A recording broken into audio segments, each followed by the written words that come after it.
2 വർഷമായി ബ്രോ ഞാൻ എനിക്ക് വേണ്ടാന്ന് പറഞ്ഞിട്ട് പോന്നിട്ട് ഒരുപാട് ഓഫറുകൾ കൊടുത്തതാണ്, മാന്യമായിട്ടും അല്ലെങ്കിൽ അല്ലാത്ത രീതിയിലൊക്കെ പറഞ്ഞിതാക്കിയതാണ്.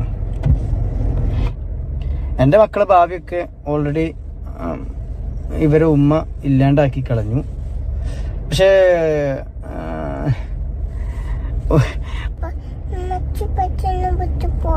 Hello guys, welcome back to my channel. അപ്പം ഇപ്പോൾ സോഷ്യൽ മീഡിയയിൽ തരംഗമായ ഒരു ഇഷ്യൂ ആണ്. തരംഗമെന്നൊന്നും പറയാൻ പറ്റില്ല, പക്ഷെ കുറേ പേര് റിയാക്ട് ചെയ്ത് കണ്ടു. ഒരു ഫാത്തി എന്ന് പറഞ്ഞ വ്യക്തിയാണ് ഇദ്ദേഹം ഒരു സോഷ്യൽ മീഡിയ ഇൻഫ്ലുവൻസറാണ്.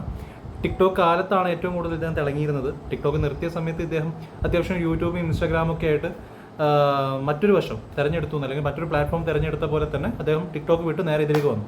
അപ്പോൾ ഒരുവിധം എല്ലാവർക്കും കണ്ടുപരിചയമുള്ള വ്യക്തി തന്നെയാണ്. ഇതുപോലെ തന്നെ ഒരുപാട് പേര് റിയാക്ട് ചെയ്തും ഇദ്ദേഹത്തെ പറ്റിയും ഇദ്ദേഹത്തിൻ്റെ ഇഷ്യൂ എല്ലാവർക്കും അറിയാമെന്ന് എനിക്കറിയാം. അപ്പം കണ്ട സമയത്ത് എനിക്കും പല ആൾക്കാരുടെ റിയാക്ഷൻ വീഡിയോ കണ്ട സമയത്ത് എനിക്കും കുറച്ചൊക്കെ ആ റിയാക്ഷൻ വീഡിയോക്കെതിരെയും ഇദ്ദേഹത്തിനെതിരെയും പറയണമെന്ന് തോന്നി. അതുകൊണ്ടാണ് ഈ വീഡിയോ ചെയ്യാനുള്ള കാരണം. എന്തായാലും വീഡിയോ കണ്ടിട്ട് മാറ്ററിലോട്ട് കിടക്കാം. പനി പിടിച്ചിട്ട് രണ്ടാൾ നല്ല കിടപ്പിലായിരുന്നു. ദുബായിൽ എന്ന് പറഞ്ഞു കഴിഞ്ഞാൽ ഇപ്പം ക്ലൈമറ്റ് ചേഞ്ച് ആണല്ലോ. ശരിക്കും ക്ലൈമറ്റ് ചേഞ്ച് അല്ലേ? ക്ലൈമറ്റ് ചേഞ്ച് ആയപ്പം നന്നായിട്ട് പണി കിട്ടി. അപ്പം ഞാനിപ്പോൾ വന്നതെന്ന് പറഞ്ഞു കഴിഞ്ഞാൽ ഞാനിപ്പോൾ ഇതിനൊന്നും ഇങ്ങനെയുള്ള വീഡിയോസ് ഇടാനൊന്നും സമയമില്ല കേട്ടോ.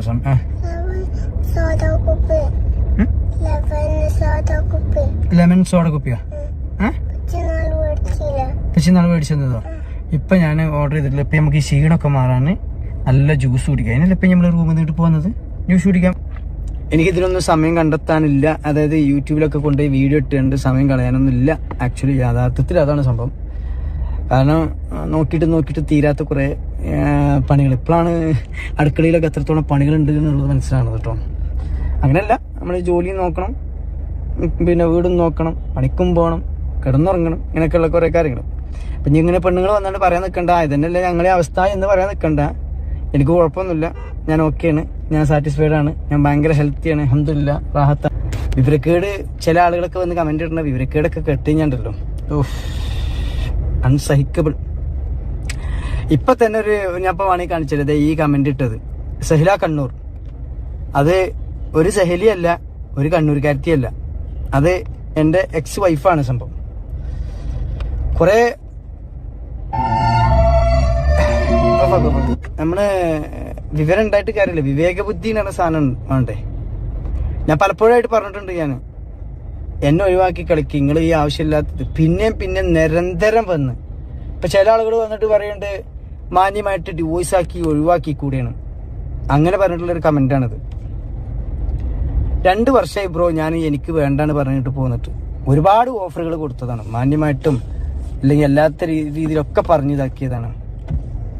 ഇനിയിപ്പോൾ അടുത്തൊരു വിഷയം കണ്ടു കഴിഞ്ഞാൽ തന്നെ, ഒരു മോശമായിട്ടുള്ളൊരു ഇത് കണ്ടാൽ തന്നെ പറയാണ്, അവളെ വീട്ടുകാരോട് ആരോടും വിളിച്ച് പറഞ്ഞാൽ തന്നെ വീട്ടുകാർക്ക് ഒരു റെസ്പോണ്ടും ഇല്ല.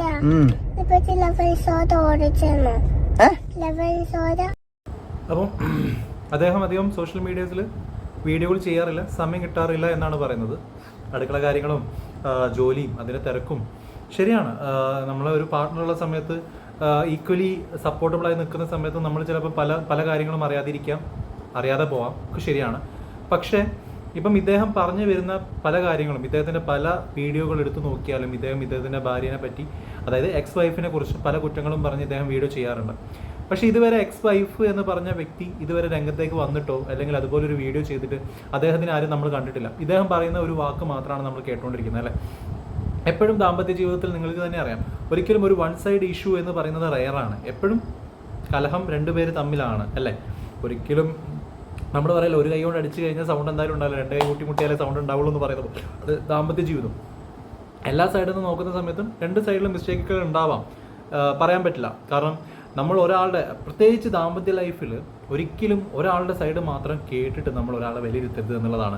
കാരണം ഇത് ഇപ്പം മെയിനായിട്ട് നടക്കുന്ന ഒരു സംഭവം എന്താ വെച്ചാൽ, ഇദ്ദേഹം ഇങ്ങനൊരു കാര്യം വന്ന് സോഷ്യൽ മീഡിയാസിൽ പറയുന്ന സമയത്ത്, ഞാൻ പറയില്ലേ, റിയാക്ഷൻ വീഡിയോ ചെയ്യുന്ന പല ആൾക്കാരും ഇത് ഏറ്റെടുക്കുന്ന സമയത്ത് ഒരുപാട് ആൾക്കാരിലേക്കാണ് ഇത് എത്തുന്നത്. അപ്പം ഇദ്ദേഹത്തിനെയും ഇദ്ദേഹത്തിൻ്റെ വൈഫിനെയും അറിയുന്ന സുപരിചിതമായ നാട്ടുകാരും കുടുംബക്കാരും ഒക്കെ ഉണ്ടാവും. ആ സമയത്ത് ഇദ്ദേഹം പറയുന്ന ഈ കാര്യങ്ങളിലൂടെ പലരും ഇത് എന്താ പറയുക, ഒരു കണ്ടിന്യൂസേഷൻ പോലെ ഒരുപാട് പേര് ലിങ്ക് ചെയ്ത് വരും. അതായത് അറിയാൻ സാധിക്കുന്നത് കൂടുതൽ ആൾക്കാരിലേക്ക് എത്തുന്ന സമയത്ത് ആ ഒരു സ്ത്രീയുടെ ലൈഫ് എന്താവും എന്നുള്ള സിറ്റുവേഷൻ ആരെങ്കിലും ആലോചിച്ചിട്ടുണ്ടോ? കാരണം സോഷ്യൽ മീഡിയയിൽ ഇത് ഭയങ്കര വൈറലാവുന്ന സമയത്ത് ആ ഒരു പെൺകുട്ടിയെയാണ് ഇത്രയും ആൾക്കാർ നെഗറ്റീവ് അടിച്ചുകൊണ്ടിരിക്കുന്നത്. എന്താണ് യഥാർത്ഥ ശരിയെന്ന് പോലും അറിയാതെയാണ് പലരും ഇതെടുത്ത് റിയാക്ട് ചെയ്യുന്നുണ്ടാവുക. കാരണം ഒരാളുടെ വ്യക്തിപരമായിട്ടുള്ള ഒരു കാര്യം അയാൾ വന്ന് പറയുന്നു, അയാൾ പറയുന്നത് പോലും ശരിയാണോ എന്ന് പോലും തികച്ചും നമുക്കറിയില്ല. പലരും ഇത് പറയുന്നുണ്ട് കേട്ടോ, പലരും ഇത് പറയുന്നുണ്ട്. പറയുന്നത് ഇദ്ദേഹത്തിൻ്റെ ദാമ്പത്യ ലൈഫ് അവിഹിതം പറഞ്ഞിട്ടാണ് ഇദ്ദേഹത്തിൻ്റെ എക്സിനെ പറ്റി പറയുന്നത്. ശരിയാണോ എന്ന് പോലും നമുക്ക് വിലയിരുത്താൻ പറ്റില്ല എന്നുള്ളത് പല സോഷ്യൽ മീഡിയയിലുള്ള ഇൻഫ്ലുവൻസേഴ്സും പറയുന്നുണ്ട്. പക്ഷേ എങ്കിൽ പോലും ഇത് ഇപ്പം ഞാൻ ചെയ്തതും ബൈ മിസ്റ്റേക്കാണ്. കാരണം എന്താ പറയുക, ഇത് വീണ്ടും ഇനിയിപ്പം ഇതറിയാത്തവരുണ്ടെങ്കിൽ കുറച്ച് ആൾക്കാരിലും കൂടി ഞാനും എത്തിക്കുകയാണ് എന്നുള്ളതാണ്. പക്ഷേ എൻ്റെ വീഡിയോ കാണുന്ന ഒരാൾ ഒറ്റ കാര്യം എനിക്ക് പറയാനുള്ളൂ, ഈ ഒരു വ്യക്തി പറയുന്നത് പ്രമാണം അല്ലെങ്കിൽ ഈ ഒരു വ്യക്തി പറയുന്നത് പ്രകാരം ഒരിക്കലും എന്താ പറയുക, ആ ഒരു സ്ത്രീയെ എക്സ് വൈഫ് എന്ന് പറഞ്ഞ് ഇദ്ദേഹം അഭിസംബോധന ചെയ്യുന്ന ആ ഒരു വ്യക്തിയെ ഒരാളും വില വെക്കാതിരിക്കുക. അതായത് അങ്ങനൊരു സ്ത്രീയാണ് അത് എന്നുള്ള രീതിയിൽ ഒരിക്കലും വില വെക്കാതിരിക്കുക. കാരണം ഇദ്ദേഹം പറയുന്നതെല്ലാം മൊത്തമായിട്ട് ശരിയാവണമെന്നില്ല അല്ലേ? ചിലപ്പം ശരിയായിരിക്കാം. അതുകൊണ്ട് ഇദ്ദേഹത്തിന് നമുക്ക് തള്ളി പറയാനും പറ്റില്ല. കാരണം ഇദ്ദേഹം പറയുന്നത് മാത്രമാണ് നമ്മൾ കേട്ടുകൊണ്ടിരിക്കുന്നത്. മറുവശത്തുള്ള വർത്തമാനമൊന്നും സംസാരമൊന്നും നമ്മൾ കേൾക്കുന്നില്ല. അല്ലെങ്കിൽ വാദിക്കാൻ മാത്രം ഒരാളുണ്ട്, എതിർവശത്ത് ഒരാളില്ലെങ്കിൽ ആ വാദിക്കുന്ന ആളാണ് ശരിയെന്നാണ് എല്ലാവരും വെക്കുക അല്ലേ? കാരണം ഓപ്പോസിറ്റ് നിൽക്കുന്ന ആൾ എന്തെങ്കിലും പറഞ്ഞാൽ മാത്രമാണ് നമുക്ക് ശരിയോ തെറ്റോ എന്നുള്ളത് ഒരു കൺക്ലൂഷനിലേക്ക് എത്താനും പറ്റുള്ളൂ. പക്ഷെ എന്നാലും ഞാൻ പറയുകയാണ്, ഒരിക്കലും ഈ ഒരു വ്യക്തി പറയുന്നത് പ്രകാരം നേരത്തെ ഞാൻ ആവർത്തിച്ച പോലെ പറയുകയാണ്, ആ ഒരു ലേഡിയെ നിങ്ങൾ വിലയിരുത്തരുത്. പ്രത്യേകിച്ച് സോഷ്യൽ മീഡിയയിലുള്ള ആരും, ഈ ലേഡീനെ അറിയുന്ന ആൾക്കാരായിക്കോട്ടെ കുടുംബക്കാരായിക്കോട്ടെ ആരും ആയിക്കോട്ടെ, കാരണം അവർക്കൊരു ഫ്യൂച്ചറുണ്ട്. അവർക്ക് ഇനിയും മുന്നോട്ട് ജീവിക്കാനുള്ള ആഗ്രഹം ഉണ്ടാവാൻ ചിലപ്പോൾ ജീവിച്ചേക്കാം. അത് ഒറ്റയടിക്ക് തകർത്ത് ഇല്ലാതാക്കാൻ ശ്രമിക്കരുത് എന്നാണ് എൻ്റെ ഒരു അഭ്യർത്ഥന. കാരണം പല ആൾക്കാരും സോഷ്യൽ മീഡിയയിൽ പറയുന്ന സമയത്ത് ഇത് വീണ്ടും വൈറലായിട്ട് പലരിലേക്ക് എത്തുന്നുണ്ട്. എനിക്ക് തോന്നുന്നു ഇദ്ദേഹത്തെ അറിയാത്തവർ പോലും ഇപ്പം അറിയാൻ തുടങ്ങി എന്നുള്ളതാണ്. ബിക്കോസ് ഓഫ് ഈ റിയാക്ഷൻ വീഡിയോ ചെയ്യുന്ന ആൾക്കാർ ത്രൂ ആണ്. ഈവൻ ഞാനടക്കം അതിൽ ഇൻക്ലൂഡഡ് ആണ്. മറ്റുള്ളവരെ കുറ്റം ഞാൻ പറയല്ല, ഞാനടക്കം ഇൻക്ലൂഡഡ് ആണ്. അപ്പം ഇത്രയും പേര് മുഖേനയാണ് ഇപ്പം ഈ ഒരു സ്ത്രീയെയും ഈ ഒരു ആളെയും നമ്മൾ കൂടുതൽ ആൾക്കാരിലേക്ക് എത്തുന്നത്. അതുകൊണ്ട് തന്നെ എല്ലാവരും ഇപ്പം എനിക്ക് തോന്നുന്നു ഏതോ ഒരു കോണിൽ നിന്ന ഒരു വ്യക്തിയെ ഇപ്പം ഒരുപാട് പേര് അറിയാൻ തുടങ്ങിയത് ഈ ഒരു റിയാക്ഷൻ വീഡിയോസ് കാരണമാണ്. പറയുന്നു അതൊന്നും തെറ്റായ കാര്യങ്ങളല്ല. കാരണം തെറ്റോ ശരിയോ സംവാദം ചെയ്യാനുള്ള അവകാശം എല്ലാവർക്കും ഉണ്ട് അല്ലേ? അത് ഒരാൾ സോഷ്യൽ മീഡിയയിൽ അല്ലെങ്കിൽ ഇദ്ദേഹം രഹസ്യമായിട്ട് കീപ്പ് ചെയ്യേണ്ട ഒരു കാര്യമാണ്. ആ കാര്യം ഇദ്ദേഹം ഒരു സോഷ്യൽ മീഡിയയിൽ വന്ന് പറയുന്ന സമയത്ത് ഒരുപാട് പേര് അതിനെ റിയാക്ട് ചെയ്യും. ചില ആൾക്കാർ ഇതുപോലെ റിയാക്ഷൻ വീഡിയോ ആയിട്ട് ചെയ്യും, ചിലർ കമൻസ് ആയിട്ട് അവരുടെ ഒരു പ്രതികരണം അറിയിച്ചേക്കാം അല്ലേ? അപ്പം ഇതൊക്കെ വരുന്ന സമയത്ത് ഇദ്ദേഹം അത് നേരിട്ടേ പറ്റുള്ളൂ. അത് വലിയൊരു കാര്യമാണ്. പക്ഷേ ഈ വീഡിയോകൾ കാണുന്ന വ്യൂവേഴ്സിനോടാണ് പ്രത്യേകം പറയാനുള്ളത്, ഒരു സൈഡ് മാത്രം കേട്ടിട്ട് നിങ്ങൾ ആ ഒരു സ്ത്രീയെ വിലയിരുത്തരുത്. അത് മാത്രമേ ഞാൻ പറയാനുള്ളൂ. കാരണം എന്താ വെച്ചാൽ ഇത് കൂടുതൽ ആൾക്കാരിൽ എത്തും തോറും ഞാൻ പറയില്ലേ, നെഗറ്റീവായിട്ട് മാറുകയാണ് ആ ലേഡി എന്ന് പറയുന്നത്. അവരുടെ മാനസികാവസ്ഥ എന്താണെന്ന് പോലും നമുക്ക് ആർക്കും അറിയില്ല. ഞാൻ പറഞ്ഞ പോലെ ഇദ്ദേഹം പറയുന്നത് ശരിയായിരിക്കാം, മേ ബി തെറ്റായിരിക്കാം. പക്ഷെ ഒരിക്കലും ഒരു കൺക്ലൂഷൻ നമുക്ക് അല്ലെങ്കിൽ ഒരു കൺക്ലൂഷനിലേക്ക് എത്താൻ നമുക്ക് ഇയാളുടെ വർത്തമാനം മാത്രം മുഖേന നമുക്ക് എത്തിപ്പെടാൻ പറ്റില്ല. അതുകൊണ്ട് മാത്രമാണ് ഞാൻ പറയുന്നത്. എന്തായാലും ബാക്കി വീഡിയോ കണ്ടിട്ട് ബാക്കി പറയാം. എന്താണ് ലെമൺ സോഡ? പിന്നെ ഇപ്പൊ എന്താ പറഞ്ഞത്, ഈ ഇതിന് തന്നെ എന്റെ എക്സ് വൈഫ് തന്നെ പറയുന്നുണ്ട്, ഇതില് കമന്റിൽ പറയുന്നുണ്ട് കുട്ടികളെ സ്നേഹം ഉണ്ട് കാണിക്കാൻ വേണ്ടി ദുബായി കൊണ്ടുപോയതാണ്, അല്ലെങ്കിൽ മറ്റേ ഈ കുട്ടികളെ എന്താ അവളോടുള്ള റിവെഞ്ചിന് ഞാൻ കുട്ടികളെ കൊണ്ടുപോയതാണെന്നൊക്കെ പറയണത്. ഈ പറയുന്നതെല്ലാം പറഞ്ഞു കഴിഞ്ഞാല് ഇവരായിട്ട് തിരിച്ചു തന്നിട്ടുള്ള ഒരു കമന്റ് പറഞ്ഞു കഴിഞ്ഞാല് കുറെ പെണ്ണുങ്ങളെ കൂടെ അഴിഞ്ഞാടിയിട്ടുണ്ടല്ലോ എന്ന് പറഞ്ഞിട്ടാണ്. ഞാൻ കുറെ പെണ്ണുങ്ങളെ കൂടെ ഒന്നും അഴിഞ്ഞാടില്ല. എൻ്റെ മക്കളെ ഭാവിയൊക്കെ ഓൾറെഡി ഇവരെ ഉമ്മ ഇല്ലാണ്ടാക്കി കളഞ്ഞു. പക്ഷേ ഓളെ പിന്നെ നിങ്ങൾ വിചാരിക്കുന്നുണ്ടാവും ചിലപ്പോൾ, ഇന്നിപ്പോൾ കുറേ ആൾക്കാർ വന്നിട്ട് മെസ്സേജ് അയച്ചിട്ടുണ്ടായിരുന്നു, നീയും നിന്റെ വൈഫും ഈഗോ പ്രശ്നമാണ്, സൗന്ദര്യപ്പണക്കാണ്, അതുപോലെ തന്നെ ഒരുപാട് ഇത് പറഞ്ഞ് ചില ആളുകൾ പറഞ്ഞ് ഒരുമിച്ച് പോകാൻ പറ്റുമെന്ന് വെച്ചെങ്കിൽ പൊയ്ക്കൂടെ, മറന്നൂടെ എന്നുള്ളതൊക്കെ. എൻ്റെ പൊന്നു മുത്തുമണികളെ, ഞാനിപ്പോഴും ഇത് പറയാത്ത എന്താണെന്ന് അറിയാം, ഞാനിപ്പോഴും ഇത് പറഞ്ഞ് കംപ്ലീറ്റ് ചെയ്യാത്തതെന്ന് പറഞ്ഞു കഴിഞ്ഞാല് ഞാൻ ഈ ഒരു കുട്ടിന്റെ ഭാവി അല്ലെങ്കിൽ ഈ കുട്ടിന്റെ ഒരു മുഖം ആലോചിച്ചിട്ടാണ് ഞാൻ സത്യത്തിൽ ഇതൊന്നും പറയാതിരിക്കുന്നത്. അല്ലെങ്കിൽ ഇതൊക്കെ ഞാൻ പറഞ്ഞു കഴിഞ്ഞു കഴിഞ്ഞാല് ഭൂമിയിലൊക്കെ ഇങ്ങനെ പെണ്ണുങ്ങൾ ഉണ്ടോ എന്നുള്ളതാണ് ചിന്തിക്കേണ്ടത്. ബൈ മിസ്റ്റേക്ക് അദ്ദേഹം പറഞ്ഞത് ആ കൊച്ചിൻ്റെ മുഖം ആലോചിച്ചിട്ട്, ആ കൊച്ചിൻ്റെ ഭാവി ആലോചിച്ചിട്ട് ഒരു സോഷ്യൽ പ്ലാറ്റ്ഫോമിൽ വന്നിട്ട് നിങ്ങൾ ആ കുട്ടിയുടെ അമ്മയെക്കുറിച്ചാണ് അല്ലെങ്കിൽ നിങ്ങളുടെ ദാമ്പത്യ ലൈഫിനെ കുറിച്ചാണ് നിങ്ങൾ ഈ പ്രസംഗിച്ചുകൊണ്ടിരിക്കുന്നത്. അപ്പം ഈ ഒരു പ്രസംഗം ഒരുപാട് പേര് കേട്ടുകൊണ്ടിരിക്കുന്ന, അപ്പം ഈ കുട്ടിയുടെ ഭാവിനെ കുറിച്ച് നിങ്ങൾക്ക് ആലോചനയില്ലേ? ഒന്നെങ്കിൽ നിങ്ങൾ വീഡിയോസ് ഇടാം. നിങ്ങളിത് തുറന്നു പറയാത്തതിൻ്റെ പക്ഷം നിങ്ങൾക്ക് ഒരുപാട് വീഡിയോസ് ഇങ്ങനെ നീട്ടി കൊണ്ടുപോകാനാണെങ്കിൽ, ഒരു കണ്ടന്റിന് വേണ്ടി ഇങ്ങനെ എന്തെങ്കിലും പറഞ്ഞുകൊണ്ടിരിക്കാൻ വേണ്ടിയിട്ടാണെങ്കിൽ നിങ്ങൾ ഒരു സൈഡിൽ നശിപ്പിച്ചുകൊണ്ടിരിക്കുന്നത് എനിക്ക് തോന്നുന്നു ആ മാതാവായിരിക്കില്ല ആ കുട്ടിയുടെ ലൈഫ് നശിപ്പിക്കുന്നത്, നിങ്ങളത് തന്നെയാണ്. അച്ഛനായിട്ട് ജീവിക്കുന്ന നിങ്ങൾ തന്നെയാണ് ആ കുട്ടിയുടെ ലൈഫ് നശിപ്പിക്കുന്നതെന്നാണ് എനിക്ക് തോന്നുന്നത്. പേഴ്സണലി എൻ്റെ ഫീലാണ്. പലർക്കും പല അഭിപ്രായങ്ങളായിരിക്കും. എനിക്ക് എൻ്റെ ഫീലാണ്, എനിക്ക് അങ്ങനെയാണ് തോന്നുന്നത്. കാരണം ആ കുട്ടിയുടെ ഭാവിനെ കുറിച്ച് അത്രയും കൺസേൺ ഉള്ള ഒരു അച്ഛനാണെങ്കിൽ ഒരിക്കൽ പോലും ആ കുട്ടിയെയും കൂട്ടി ആ ഒരു സോഷ്യൽ മീഡിയ പ്ലാറ്റ്ഫോമിൽ വന്നിരുന്ന ആ കുട്ടിയുടെ മുഖം കാണേ ഒരിക്കലും അദ്ദേഹം വീഡിയോ ചെയ്യില്ല. ഇനി ചെയ്താൽ പോലും ഒരിക്കലും അദ്ദേഹത്തിൻ്റെ ദാമ്പത്യ ലൈഫിനെ കുറിച്ചോ അല്ലെങ്കിൽ അതിൻ്റെ ഇഷ്യൂസിനെ കുറിച്ചോ ഒന്നും അദ്ദേഹം സംസാരിക്കേണ്ട ആവശ്യം അവിടെ ഇല്ല എന്നാണ് എൻ്റെ ഒരു പേഴ്സണൽ ഇഷ്യൂ, അല്ല എൻ്റെ ഒരു പേഴ്സണൽ ഫീൽ. മനസ്സിലായോ? ഞാനുവാ നാട്ടിൽ പോണോ? ടിക്കറ്റ് എടുത്തേ? നല്ല മുത്തല്ലേ, പെച്ചിക്കൊന്ന് ഫ്രീ ആയിട്ട് നടന്നുകൂടെന്നല്ലേ?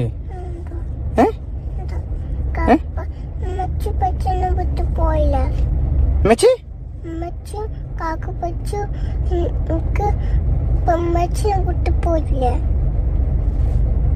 എവിടേക്കും പോയിട്ടില്ലേ? അങ്ങനെ പറയല്ലേ ഇപ്പൊ എന്റെ കുട്ടി. ഇപ്പച്ചിക്ക് ഇഷ്ടം ഉണ്ടായോണ്ടല്ലേ ഇപ്പച്ചി നിക്കണേ, എങ്ങനെ പറയല്ലേ?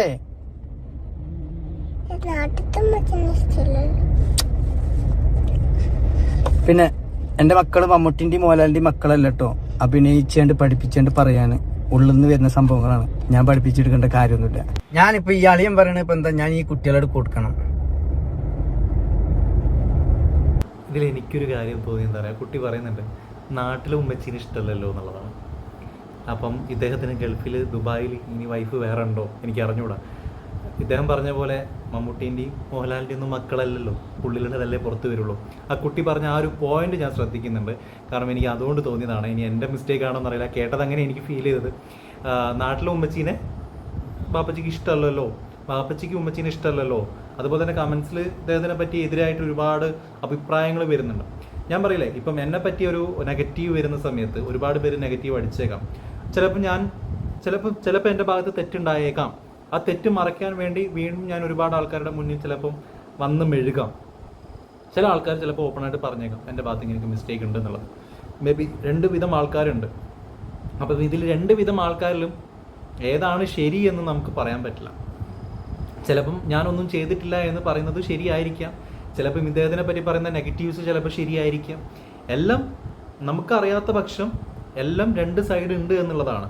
ഒരിക്കലും ഒരു രീതിയിൽ ഈ ഒരാൾ പറയുന്നത് മാത്രം വെച്ചിട്ട് നമ്മളൊരു കൺക്ലൂഷനിൽ എത്തരുത് എന്നാണ് ഞാൻ ഇപ്പോഴും പറയുന്നത്. ഞാൻ പറയില്ലേ, ആ കുട്ടിയുടെ വായെന്ന് വന്ന കാര്യങ്ങൾ പോലും ശരിയാണെന്ന് ഇദ്ദേഹം തന്നെ പറയുന്നുണ്ടെങ്കിൽ മേ ബി ഞാൻ പറഞ്ഞ പോലെ 2 വശം അവിടെയും ഉണ്ട്. അപ്പം ആരുടെ ഭാഗത്താണ് തെറ്റ് എന്ന് നമുക്ക് ഉറപ്പിക്കാൻ പറ്റില്ല. പിന്നെ മക്കളുടെ ഭാഗത്ത് മക്കൾ കാണുന്നത്, ആ കുട്ടികളെ പിഞ്ച് മനസ്സാണ്. ആ കുട്ടികൾ എന്താണോ കാണുന്നത്, എന്താണോ കേൾക്കുന്നത്, അത് മാത്രമേ പറയാൻ പറ്റുള്ളൂ. ഇദ്ദേഹത്തിൻ്റെ കൂടെ നിൽക്കുന്ന സമയത്ത് ഇദ്ദേഹം എന്താണോ പറയുന്നത് അത് മാത്രമായിരിക്കും ആ കുട്ടി അറിയുന്നുണ്ടാവുക, കേൾക്കുന്നുണ്ടാവുക. അപ്പോൾ ആ കുട്ടി അതേ പറയുള്ളൂ, അല്ലേ? നമ്മൾ മക്കൾ അങ്ങനെയാണ്, അല്ലേ? അല്ലാതെ ഒന്നെങ്കിൽ അതിനപ്പുറമുള്ള പ്രായം വേണം എന്താണ് ശരി എന്താണ് തെറ്റെന്ന് മനസ്സിലാക്കാനുള്ളത്. ഇവിടെ പേരൻസ് എന്താണോ പറയുന്നത് കേൾക്കാനുള്ള പ്രായമേ ആ കുട്ടിക്കുള്ളൂ എന്നുള്ളതാണ് എൻ്റെ ഒരു വിശ്വാസം. അവന്റെ കുട്ടികളല്ലല്ലോ, അവന്റെ പെങ്ങള് വന്നപ്പോ കൊണ്ടുവന്നല്ലോ. കുട്ടികൾ ഉണ്ടാക്കണ സാമാനം എന്റെ അടുത്ത് ഉണ്ടായോണ്ട് ഞാൻ ഉണ്ടാക്കിയതല്ലേ. അതിന്റെ അവകാശം ഞാൻ തന്നെയാണ്. ആ പറമ്പിൽ വിതച്ചൂണേ ഉള്ളൂ, മനസ്സിലായോ? ആ പറമ്പിൽ ഞാൻ വിതച്ചൂണേ ഉള്ളൂ. ഞാൻ നോക്കുന്നുണ്ടല്ലോ, കൊന്നിട്ടൊന്നുമില്ലല്ലോ. എന്റെ മക്കൾ ഇപ്പോൾ സ്നേഹിക്കുന്നുണ്ടാവും, ഇപ്പോൾ നന്നായിട്ട് വില മനസ്സിലായിട്ടുണ്ടാവും, മക്കളെ വില എന്താണുള്ളത് മനസ്സിലായിട്ടുണ്ടാവും. പക്ഷെ തരില്ല. ഇനിയിപ്പോ മക്കളെ കിട്ടാൻ വല്ല ഭാഗ്യം വേണമെന്ന് വെച്ചെങ്കിൽ ഞാൻ വല്ല ഹാർട്ട് അറ്റാക്ക് ആയിട്ട് ചത്തു പോവേ, ഇല്ലെങ്കിൽ വല്ല ആക്സിഡന്റ് ആയിട്ട് വണ്ടി ഇടിച്ച് ചാവുകയെ എന്തെങ്കിലുമൊക്കെ ആയി കഴിഞ്ഞ് കഴിഞ്ഞാല് എന്റെ പ്രാർത്ഥന പഠിച്ചോ കേട്ടു, ഇല്ലെങ്കിൽ നിങ്ങൾ പറയും, ഇല്ലെങ്കിൽ ഓള് പറയും ഓ നല്ലോനല്ല അതുകൊണ്ടാണ് വണ്ടി ഇടിച്ച് ചത്തത് എന്ന് പറയും. ഇവൾ ചെയ്തിട്ടുള്ള പണി എന്ന് പറഞ്ഞു കഴിഞ്ഞാൽ സോഷ്യൽ മീഡിയ ഇല്ലാത്ത കാലത്ത് തുടങ്ങിയിട്ടുള്ള പണിയാണ്. ഇതുപോലെ കുടിക്കണ വെള്ളത്തിൽ വിശ്വസിക്കാൻ പറ്റാത്ത ഒരാളാണ്. അദ്ദേഹം പറഞ്ഞ ആ ഒരു പാറ്റേൺ എനിക്ക് ഇഷ്ടപ്പെട്ടിട്ടില്ല, ആ ഒരു വേ ഓഫ് കൾച്ചർ. കാരണം ഒരു സ്ത്രീയാണ് അവിടെ ജനിച്ചത്, നിങ്ങളുടെ സ്നേഹപ്രകാരം ജനിച്ച 2 മക്കളാണ്. അവരുടെ ആ ജനനത്തെ പോലും ആക്ഷേപിക്കുന്ന രീതിയിലുള്ള ഒരു വർത്തമാനമായി നിങ്ങളുടെ ഭാഗത്ത് വന്നത്. എന്തായാലും നിങ്ങളൊരു സോഷ്യൽ മീഡിയ ഇൻഫ്ലുവൻസർ ആണെന്ന് പറയുന്നതിൽ വലിയ കാര്യമൊന്നും എനിക്ക് തോന്നുന്നില്ല. ഇൻഫ്ലുവൻസർ എന്ന് പറയുന്നത് മറ്റുള്ള ആൾക്കാരെ കൂടുതൽ നമ്മൾ ഇമ്പ്രസ് ചെയ്യിപ്പിക്കാനും മറ്റുള്ള ആൾക്കാരിലേക്ക് നമ്മൾ ഇൻഫ്ലുവൻസ് ചെയ്യുന്നതുമാണ്, അല്ലെങ്കിൽ ചെയ്യിപ്പിക്കുന്നതുമാണ് ഒരു ഇൻഫ്ലുവൻസർ എന്ന് പറയുന്നത്. നിങ്ങൾ നേരെ തിരിച്ചാണ് എനിക്ക് തോന്നുന്നത്. കാരണം നിങ്ങൾ വളരെ രീതിയിൽ, ഞാൻ പറഞ്ഞില്ലേ, ആ ഒരു മക്കളുടെ ജനനം പോലും ഇല്ലാതാക്കുന്ന രീതിയിൽ, അവരെ പോലും ആക്ഷേപിക്കുന്ന രീതിയിൽ, അവർക്കൊരു വില കൊടുക്കാത്ത രീതിയിലാണ് നിങ്ങളുടെ പ്രസംഗം മുഴുവൻ. തെറ്റുകൾ പറ്റാത്ത മനുഷ്യന്മാരില്ലടൂ. അത് നിങ്ങളുടെ ഭാഗത്താണോ അവരുടെ ഭാഗത്താണോ എന്ന് പോലും പറയാൻ പറ്റില്ല. അതുകൊണ്ട് ഈ രീതിയിലുള്ളൊരു വൃത്തികെട്ട രീതിയിലുള്ളൊരു സംസാരം നിങ്ങൾക്ക് ഒഴിവാക്കാമായിരുന്നു എന്ന് എനിക്ക് തോന്നുന്നു. കാരണം ഞാൻ പറഞ്ഞ പോലെ നിങ്ങളുടെ ഇപ്പം ഏതൊരു ഇൻ്റർവ്യൂവിൽ, ഏതൊരു വ്യക്തിയുടെ ഇൻ്റർവ്യൂ, പുള്ളിയുടെ പേരിനോട് മറന്നുപോയി, അദ്ദേഹം പറയുന്നുണ്ട് അച്ഛനമ്മേൻ്റെ ഏറ്റവും പ്രണയം, അത്രയും ഉന്നതിയിൽ നിൽക്കുന്ന ആ പ്രണയത്തിലാണ് നമ്മൾ ജനിക്കുന്നതെന്ന് പറയുന്നത്.